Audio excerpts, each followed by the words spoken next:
અમદાવાદમાં જાણે કે પોલીસ કાયદો અને વ્યવસ્થાની સ્થિતિ ઉપર અપરાધીઓને માછલા ધોઈ રહ્યા હોય તેવું જ લાગી રહ્યું છે. પોલીસનો ડર હવે લોકોમાં રહ્યો જ નથી. અમદાવાદમાં હત્યાનો એક ચકચારો બનાવ બને છે, જેમાં દારૂનું સ્ટેન્ડ ચાલી રહ્યા હોવાની ફરિયાદ કરનાર યુવકની જ હત્યા કરી નાખવામાં આવે છે.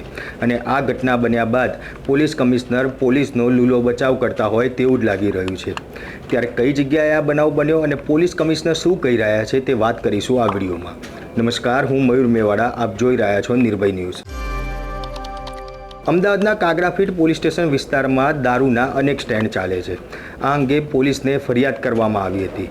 જોકે પોલીસે કાર્યવાહી તો કરી નહીં, પરંતુ જે ફરિયાદ કરનાર ફરિયાદી અલ્પેશ ઠાકોર નામના યુવકનું જાણે જીવ ગુમાવવાનો વારો આવ્યો તેવું જ લાગ્યું. સૌથી ચોંકાવનારી બાબત તો એ છે કે દારૂનું સ્ટેન્ડ અંગેની બાતમી આપનાર અલ્પેશ ઠાકોર છે તેવી માહિતી બુટલેગર જોડે ક્યાંથી પહોંચી? શું પોલીસ દ્વારા જ પોતાના મળતિયાઓને આ અંગેની માહિતી આપવામાં આવી હતી? અલ્પેશ ઠાકોર દ્વારા આપેલી બાતમીના આધારે દારૂ પકડાયો હતો અને આ બાતમીની માહિતી બુટલેગરને મળતા જ બુટલેગર ગુસ્સે ભરાયો અને બુટલેગર બિલ્લાએ અલ્પેશ ઠાકોરની જાહેરમાં હત્યા કરી નાખી. બુટલેગરે નાનકો ઠાકોર અને અલ્પેશ ઠાકોર નામના બે વ્યક્તિ ઉપર ક્રૂરતાપૂર્વક ઘાતકી હુમલો કર્યો હતો. પોલીસ સ્ટેશનથી માત્ર ગણતરીની મિનિટોના અંતરે જ આ સમગ્ર ઘટના છે તે બની હતી. જોકે હત્યારા એટલા બેખોફ હતા કે હત્યા કર્યા બાદ પણ તેઓ અટક્યા ન હતા.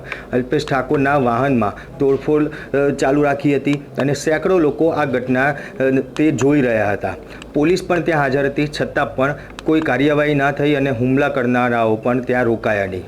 જ્યારે આ મામલે પોલીસની બેદરકારીને છુપાવવાનું આવી રહી હોય તેવું જ લાગી રહ્યું છે અને અમદાવાદ પોલીસ કમિશનર પણ આ હત્યા અને ગુનાખોરીને કાબૂમાં હોય તેવા બળગા ફૂંકી રહ્યા છે. વર્ષમાં માત્ર 100 લોકોની હત્યાઓ થાય છે અને એક અઠવાડિયામાં માત્ર 2 જ હત્યાના બનાવ બને છે તેવું લૂલો બચાવ કરતા પોલીસ કમિશનર જોવા મળી રહ્યા છે. ત્યારે પોલીસ કમિશનર આ વિશે શું કહી રહ્યા છે તે પહેલાં એકવાર સાંભળી લઈએ. लेकिन कभी कभी डेफिनेटली थोड़ा अचानक एक वीक में कोई 2-4 इंसिडेंट्स ऐसे हो जाते हैं, तो ऐसा कोई ये नहीं है कि गुनाखोरी काबू हेटेड नहीं है. नहीं, इसमें जो है इसमें हम कार्रवाई इसमें कर रहे हैं. इसमें जो कागड़ापीठ का जो इंसिडेंस है जिसमें कि कोई जो एक्यूज है उसमें एक तो दारू का उसमें इन्वॉल्व है, उसमें हम कार्रवाई पुलिस के इंक्वायरी करके कार्रवाई हम उसमें करेंगे.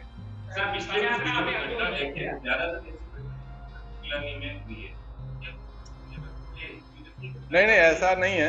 सेक्टर 2 में भी कुछ इंसिडेंट होती हैं, सेक्टर 1 में भी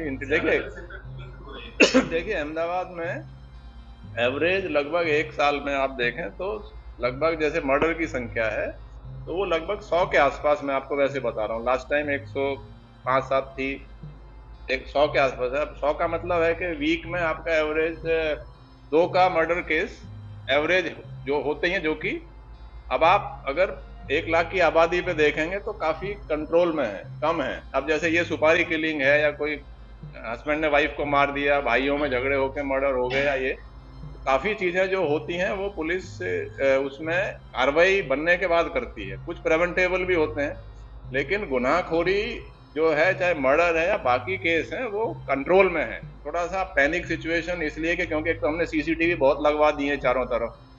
इतने सीसीटीवी हैं तो किसी के वो हाथ में लग जाता है तो वो उसको फिर सुबह से शाम तक जो मीडिया में चलता है, तो आप पैनिक भी ना करें. मतलब जेन्युइनली अगर कुछ पुलिस का ऐसा है तो हम भी कार्रवाई भी इसमें करते हैं. જોકે આટલી ઘાતકી હત્યા અને કાંડ થયા બાદ કોઈની ઉપર આરોપ તો મૂકવાનો રહેશે જ, કોઈના માથે આ આરોપ લેવાનો તો રહે જ. ત્યારે આખરે કમિશનર દ્વારા સ્થાનિક પોલીસ ઇન્સ્પેક્ટરને સસ્પેન્ડ કરી દેવામાં આવ્યા.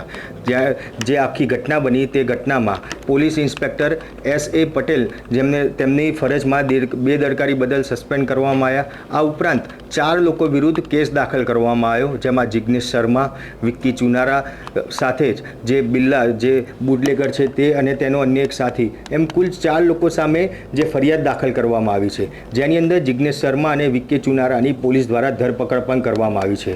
2 દિવસ પહેલાં મારામારીની ઘટના બની હતી, જેમાં કાર્યવાહી ન કરવા બદલ પીઆઈને સસ્પેન્ડ કરવામાં આવ્યા છે. જોકે મૃતક અલ્પેશ ઠાકોર સામે પણ એક ગુનો અગાઉ નોંધાયેલો છે.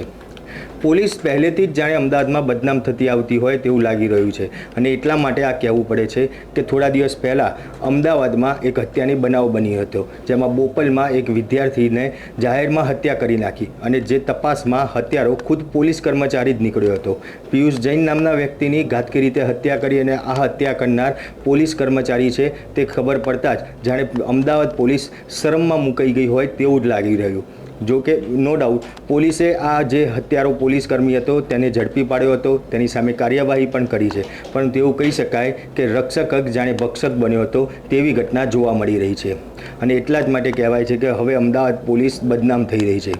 ત્યારે પોલીસ કમિશનર જે રીતે પોલીસનો બચાવ કરતાં હવે નજરે પડી રહ્યા છે, હત્યાના મામલે જે કહી રહ્યા છે કે વર્ષમાં 100 જેટલી હત્યાના બનાવ થાય છે અને અઠવાડિયે માત્ર 2 જ હત્યાના બનાવ બને છે, ત્યારે પોલીસની જવાબદારીમાં આવતું હોય છે કે જે ગુનાખોરી દિન પ્રતિદિન અમદાવાદમાં વધી રહી છે તે પોલીસ રોકી શકે, તેને રોકવી જોઈએ. પરંતુ ક્યાંક પોલીસ આ કાર્યવાહીમાં જે કહી શકાય કે પાછી રહી હોય તેવું જ લાગી રહ્યું છે અને એટલા જ માટે કહેવામાં આવી રહ્યું છે કે હવે અમદાવાદીઓને અમદાવાદ પોલીસ ઉપર જાણે ભરોસો નથી રહ્યો.